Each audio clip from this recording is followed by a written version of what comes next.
Hello इलेवेंथीज। Morning shift का paper हम discuss कर चुके हैं मिड टर्म का। अब हम डिस्कस करते हैं इवनिंग शिफ्ट का। तो पहले एक चीज़ बता दूं मैं आपको कि इवनिंग शिफ्ट का जो पेपर था वो as compare to morning shift जो था थोड़ा सा ट्रिकी था। मतलब मॉर्निंग शिफ्ट का पेपर ज़्यादा इजी था as compare to evening shift, ये हम कह सकते हैं। तो पेपर अच्छा था। दूसरा एक चीज़ हो रहा है कि ना मॉर्निंग शिफ्ट इवनिंग शिफ्ट के अंदर जो था कुछ क्वेश्चन ना 1 मार्क में प्रूव दैट के दे रखे थे। कभी प्रूव दैट 1 मार्क में नहीं आ सकता, तो ये गलती थी, गलती कह लीजिए, या थोड़ा सा डिफरेंट था ये। क्योंकि 1 मार्क के क्वेश्चन जो होते हैं दैट इज़ ऑब्जेक्टिव क्वेश्चन। तो 1 मार्क में अगर ऑब्जेक्टिव है तो प्रूव दैट तो कभी आ नहीं सकता, ठीक है ना। तो ये हमें ध्यान रखना था, ठीक है। वो हमें क्या, वो तो पेपर सेट को ध्यान रखना था। दूसरा वेटेज जो है चैप्टर की, जो मॉर्निंग शिफ्ट में आई थी और इवनिंग शिफ्ट में थोड़ी सी वेरी कर रही थी। चलिए वो हमारा काम नहीं है, अब जैसा पेपर था हमें तो करना ही था। डिस्कस करते हैं ज़रा। तो पैटर्न तो बिल्कुल सेम था। अब डिस्कस करते हैं ज़रा। जैसे पहला क्वेश्चन आया था कि कोरोना वर्ड के अंदर जितने भी लेटर आ रहे हैं उसको सेट फॉर्म में लिखो। तो बहुत ईजी था। हमें पता कैसे लिखते हैं कि कोई भी लेटर रिपीट नहीं होता, तो सी आ जाएगा, ओ आ जाएगा, आर, ओ ऑलरेडी आ चुका है, एन और ए। तो ये हमारे पास एक सेट बन गया। इसको कोई नाम दे सकते थे हम, पी सेट। तो जिसके अंदर लेटर कोरोना के आ रहे हैं। दूसरा कह रहा है कि इसको इंटरवल को सेट बिल्डर फॉर्म में लिखो। तो हम इसको सेट बिल्डर फॉर्म में कैसे लिखते हैं, हम लिख सकते थे इसको कि x is a element of this set where x belongs to real number. और क्योंकि x के 6 के साथ ओपन ब्रैकेट है तो इक्वल टू 6 नहीं आएगा, और 12 के साथ को क्लोज ब्रैकेट है इसलिए इक्वल टू आ जाएगा। तो इस तरह से हम इसको लिख सकते थे, है ना बच्चे। ये तो फर्स्ट क्वेश्चन था। सेकंड क्वेश्चन है हमारा, मैं इंग्लिश वर्जन की बात करता हूँ। यहाँ 3 सेट दिए थे। एक सेट है ये जिसके अंदर सिर्फ 0 एलिमेंट आ रहा है, एक एलिमेंट आ रहा है जो 0 है। दूसरा है, ये कह रहा है कि x एक एलिमेंट है जो 15 से बड़ा है और 0 से छोटा है। अगर मेरे पास कोई नंबर 15 से बड़ा है तो ऑब्वियसली 16, 17 इस तरह से नंबर होंगे। हालांकि यहाँ पे बताया नहीं है रियल नंबर की बात कर रहे हैं क्या, बट कोई भी नंबर अगर 15 से बड़ा है तो 5 से छोटा कैसे हो सकता है। तो इसके अंदर कोई भी एलिमेंट नहीं आएगा, यानी बी सेट हमारा नल सेट हो गया। अब जो सी सेट है वो है x माइनस 5 इक्वल टू 0। तो इसका मतलब सी सेट मेरे पास आ गया जिसके अंदर एलिमेंट आ रहा है 5। और डी सेट है x is an integral positive root of this equation. अब जब इसको सॉल्व करेंगे तो इसके फैक्टर बन रहे हैं हमारे पास -5x plus 3x minus 15 equal to 0। अब जब हम इसको सॉल्व करेंगे तो ये आ रहा है x माइनस 5 और x प्लस 3 इक्वल टू 0। तो इसके तो दो रूट्स आ गए हमारे पास, x इक्वल टू 5 और x इक्वल टू -3। बट उसने बोला है कि x जो है वो इंटीग्रल पॉजिटिव रूट है, पॉजिटिव रूट है। तो क्योंकि पॉजिटिव है तो हम इसको नहीं लेंगे, यानी डी पार्ट का जो हमारा आंसर है वो है ओनली 5, क्योंकि एक ही पॉजिटिव रूट आ रहा है 5। तो अब हमें बताया गया था, पूछा गया था यहाँ पे इक्वल सेट कौन से है। तो कहेंगे इक्वल सेट जो होते हैं वो क्या होते हैं, जिनमें नंबर ऑफ एलिमेंट सेम होते हैं और एलिमेंट भी सेम होते हैं। तो ए के अंदर तो 0 आ रहा है, बी के अंदर कुछ नहीं आ रहा, सी के अंदर 5 है, डी के अंदर 5 है। तो हम कहेंगे सी और डी हमारे इक्वल सेट है। और बाई चांस यहाँ पूछा होता है इक्विवेलेंट सेट कौन से है, तो इक्विवेलेंट सेट कौन सा होता है, ए, सी और डी। ठीक है, अगला क्वेश्चन देखते हैं। Right all the possible subset of 1 2 3। तो इसके 3 एलिमेंट आ रहे हैं तो 2 की पावर 3 8 एलिमेंट्स बनेंगे, 8 सबसेट बनेंगे। कौन से होंगे, null set, 1 alone, 2 alone, 3 alone, ये होगा सिंगल सिंगल। फिर हम 1 और 2 ले लेंगे, 1 3 हो सकता है, 2 3 हो सकता है, और फिर 1 2 3 हो सकता है। ये हमारे पास 8 सबसेट बन गए, इसके यही बताना था, ठीक है ना। फोर्थ क्वेश्चन कह रहा है कि इसके बीच में और इसके बीच में 2 अर्थमेटिक मीन बताइए, कोई भी 2 नंबर बताइए, ठीक है, जो ए एम है। तो ये भी अच्छा क्वेश्चन था। देखिए अब मॉर्निंग शिफ्ट में ऐसा कोई क्वेश्चन नहीं, मॉर्निंग में सिंगल वन मार्क में पूछा था एक अर्थमेटिक मीन बताओ। तो कंपेरेटिव बल्कि 2 मार्क का क्वेश्चन था। यहाँ पे 1 नंबर में वहाँ पूछा था 2 नंबर के अंदर एक अर्थमेटिक मीन। और यहाँ देखिए कितनी स्ट्रेंज बात है कि 1 नंबर में 2 अर्थमेटिक मीन पूछ रहे हैं, है ना। तो थोड़ा सा पेपर का बैलेंस सही नहीं था as compare to morning shift. यहाँ पे हमें -3 एक नंबर दे रखा है और ये दे रखा है 10:1/2, यानी 20 + 1 21/2। तो इसके अंदर हमें 2 अर्थमेटिक मीन बताने, तो हम मान लेते हैं A1 और A2 हमारे 2 अर्थमेटिक मीन है। तो अब इसके अंदर 21/2 जो है वो इस सीरीज़ की 4th टर्म है। तो हम कहेंगे A + 3D हमारा 21/2 है और A -3 है। तो यहाँ से ना हम D निकाल लेते हैं, तो D उधर चला जाएगा तो 3D हो जाएगा हमारे पास 21/2 + 3। अब एलसीएम लेंगे तो 21 + 3 और 21 + 6 हो जाएगा 27/2। इसको काट देंगे तो D आ गया 9/2। तो हमारे पास A1 क्या हो जाएगा, A1 हो जाएगा -3 +9/2, एलसीएम लेंगे तो ये आ जाएगा आपके पास -6 + 9 3/2, एक अर्थमेटिक मीन आ गया। दूसरा निकालना है तो फर्दर 3/2 में भी 9/2 ऐड कर देते हैं। 9/2 ऐड करेंगे 3/2 9/2 में तो अगला टर्म आ जाएगी 6, क्योंकि 12/2 आएगा। तो हमें दो अर्थमेटिक मीन बताने थे -3 और 10:1/2 के बीच में, तो हम कहेंगे 3/2 and 6 are the two arithmetic mean. ठीक है बच्चे, अब चलते हैं 5th क्वेश्चन की तरफ। वो कह रहा है कौन सी इस वाले एपी के अंदर कौन सी टर्म प्योरली इमेजिनरी होगी। तो हम पहले क्या करते हैं, मान लेते हैं वो एनथम होगी। तो एनथम कैसे निकालते हैं एपी के अंदर, ठीक है। अब एपी कैसे पता चल रहा है, डिफरेंस सेम आ रहा है, आप देख लो ना, क्योंकि रियल नंबर का डिफरेंस 1 1 आ रहा है सब में, और आयोटा में 2 2 का डिफरेंस है। तो हम एनथम निकाल सकते हैं। कैसे निकालेंगे, एनथम होगी 8 - 6 iota plus n - 1 into D, और डी जब निकालेंगे तो डी आ रहा है हमारा 7 - 4 आयोटा, सेकेंड टर्म में से फर्स्ट टर्म माइनस कर देंगे तो ये आ जाएगा 2 आयोटा -1, 2 आयोटा -1। अब ना इसको मैं सॉल्व कर देता हूँ बच्चे। सॉल्व कैसे करूँगा, रियल टर्म को अलग कर दूंगा और इमेजिनरी टर्म को अलग कर दूंगा। तो मेरे पास आ जाएगा 8 - 6 आयोटा -2 आयोटा इंटू n - 1, और ये आ जाएगा -n - 1। तो रियल टर्म ये हो गई हमारे पास, इसको क्लब कर लेते हैं। तो n टर्म बन गई मेरे पास 1 और 8 9 - n, और इमेजिनरी टर्म बन गई जिसमें से आयोटा कॉमन ले लेते हैं तो 2n -2 -6, तो 2n - 8। अब वो ये हमारे पास n टर्म आ गई। वो कह रहे कौन सी टर्म ऐसी है जो प्योरली इमेजिनरी है, यानी इसमें रियल टर्म 0 होगी, यानी 9 - n 0 होना चाहिए, तो n हमारे पास 9 आना चाहिए, यानी 9th टर्म हमारी जो होगी वो प्योरली इमेजिनरी होगी। अगर कहता है प्योरली रियल कौन सी होगी, तो हम कहते हैं इमेजिनरी पार्ट 0 होना चाहिए, तो 2n - 8 0 हो जाता, तो n 4 आ जाता। तो ये क्वेश्चन इस तरह से कर सकते थे।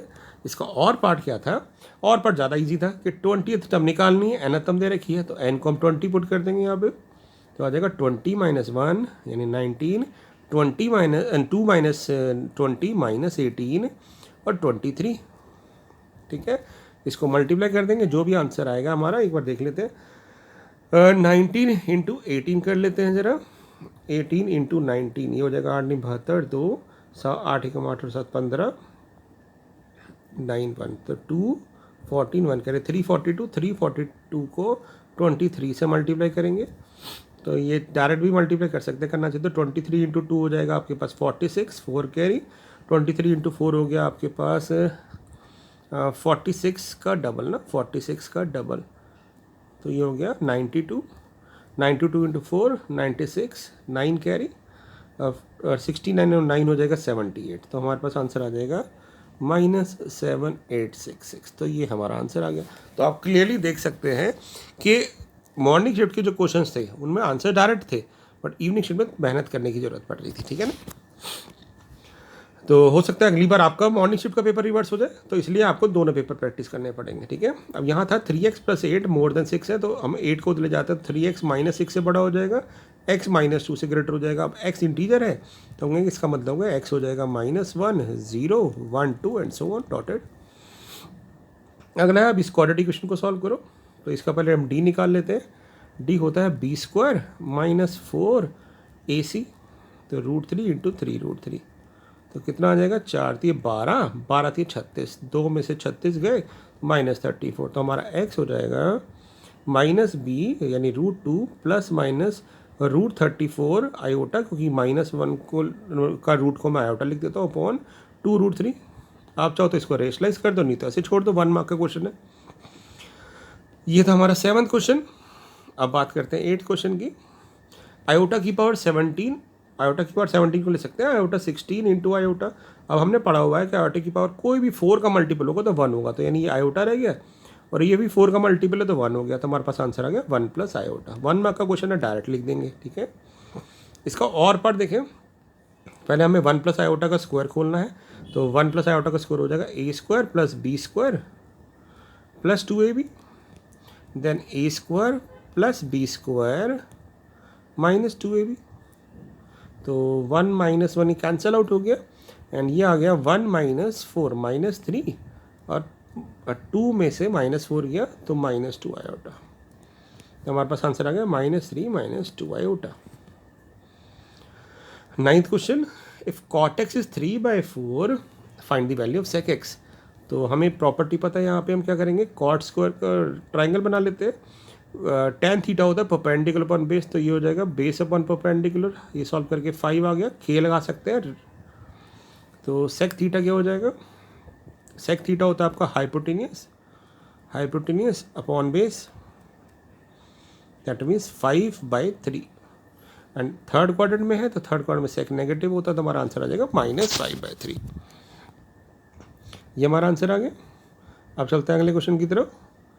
हमसे बोला गया है कि इसको रेडियन में कन्वर्ट करो, तो पहले इसको डिग्री में प्रॉपरली आते हैं। तो 40 डिग्री तो था ही, 20 को लिख सकते हैं 20/60 डिग्री। तो 1/3, तो 40:1/3 हो गया ये, है ना। तो 40 ये हो गया आपके पास 120 1/3 डिग्री।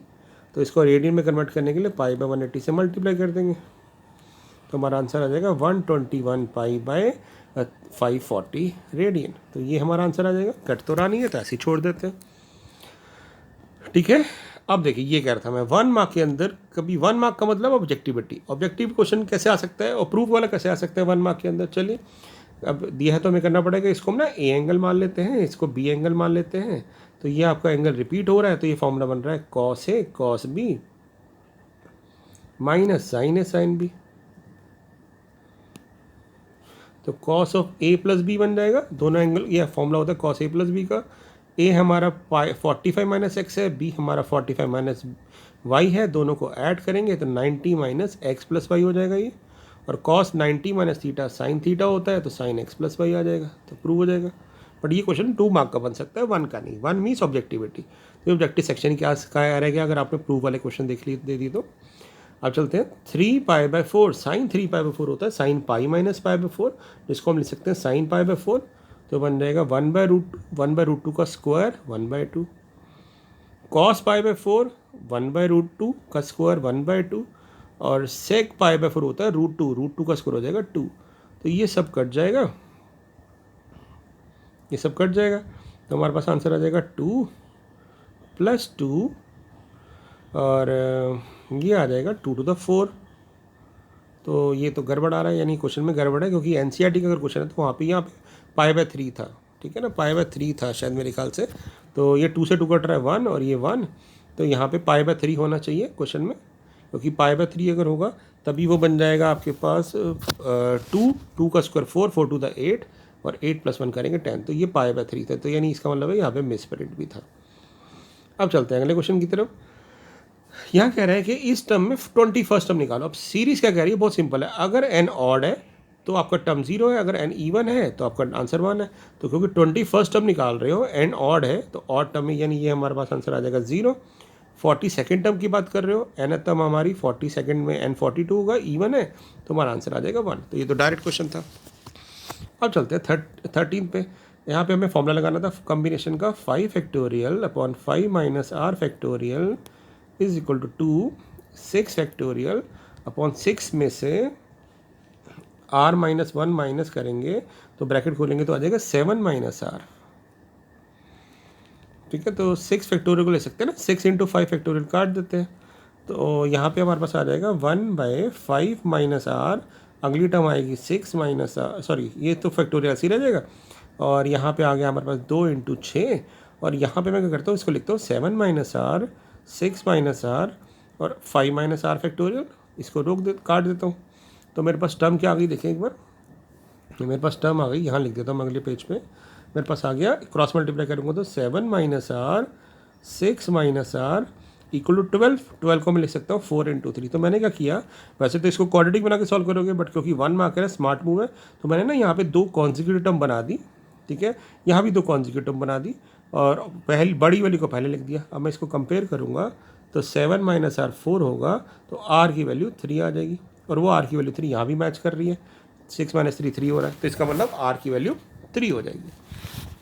तो इस तरह से क्वेश्चन कर सकते थे। अब चलते हैं 14 क्वेश्चन पे। 14 क्वेश्चन देखिए क्या है हमारा, ये लीनियर फंक्शन है, एनसीईआरटी क्वेश्चन है, तो हम मान लेते हैं हमारा जो फंक्शन है f(x) वो हमारा ax + b है, ठीक है, ये y हो गया। तो वो कह रहा है 1 पुट करने पे 1 आंसर आ रहा है, तो y को 1 और x को 1 पुट कर दिया मैंने, तो a + b 1 हो गया। अब मैंने ये वाला टर्म ले लेता हूँ, 0 वाला ज़्यादा आसान है। तो x को 0 पुट किया तो y -1 आ गया, यानी b की वैल्यू -1 आ गई। अब b की वैल्यू -1 यहाँ पुट करोगे तो a की वैल्यू हमारी 2 आ जाएगी, क्योंकि -1 हो तो जाके 2। तो हमारा फंक्शन क्या बन गया, 2x -1। तो ये हमारा फंक्शन बन गया, हमें f(x) बताना था। एक बार क्रॉस चेक कर लेते हैं, 2 3 पुट करके 2 2 द 4 -1 3 आ रहा है, -1 पुट करा तो -2 -1 -2 -1 -3 आ रहा है, यानी ठीक है। तो हमारा फंक्शन आ गया 2x - 3। अगला क्वेश्चन 15 तो बहुत आसान था। 15 क्वेश्चन क्या था हमारा कि ना, यहाँ कह रहा है कि ए सेट बताओ। अब ए क्रॉस बी में पता है कि अगर ए क्रॉस बी में ये एलिमेंट है तो पहला एलिमेंट ए से बिलोंग करेगा और सेकंड वाला बी से। तो इसका मतलब ए सेट के अंदर जो एलिमेंट आएंगे वो आएंगे फर्स्ट वाले ए और बी सेट के अंदर आएंगे सेकंड वाले एलिमेंट x, y। तो ये हमारे पास आ गया, और क्रॉस चेक करेंगे तो ए क्रॉस बी में 4 एलिमेंट आएंगे, ठीक आ रहे। अब यहाँ पूछा है इसके अंदर x प्राइम नंबर है <10, तो <10 प्राइम नंबर कौन से होते हैं, 2 3 5। जैसे आप x की वैल्यू 2 पुट करोगे तो हमारे पास आ जाएगा 2,8। 3 पुट करेंगे तो आ जाएगा 3,27, और 5 पुट करेंगे तो आएगा 5,125। तो ये हमारा रिलेशन बन गया। इसका और पार्ट था कि सिग्नम फंक्शन का डोमेन बताओ। तो सिग्नम फंक्शन का डोमेन तो हमें पता है ऑलरेडी नंबर होता है, तो हमसे कह देंगे कि सिग्नम फंक्शन का जो डोमेन है, ऐसे लिख देता हूँ मैं, डोमेन वो होता है ऑल रियल नंबर या फिर -∞ से इन्फिनिटी, हम उसमें कुछ भी नंबर पुट कर सकते हैं। और रेंज क्या होती है सिग्नम फंक्शन की, आपने पढ़ा हुआ है। सिग्नम फंक्शन के 3 ही आंसर आते हैं, -1 जब नेगेटिव पुट करोगे, 0 पे 0 और 1 पे 1। तो इस तरह से हम इस क्वेश्चन को कर सकते थे, ठीक है बच्चे। तो ये हमारा सेक्शन 1 कंप्लीट हो गया, जिसमें 16 1 मार्क के क्वेश्चन थे, ठीक है। बाकी को हम अगली ट्यूटोरियल में डिस्कस करेंगे। Thank you.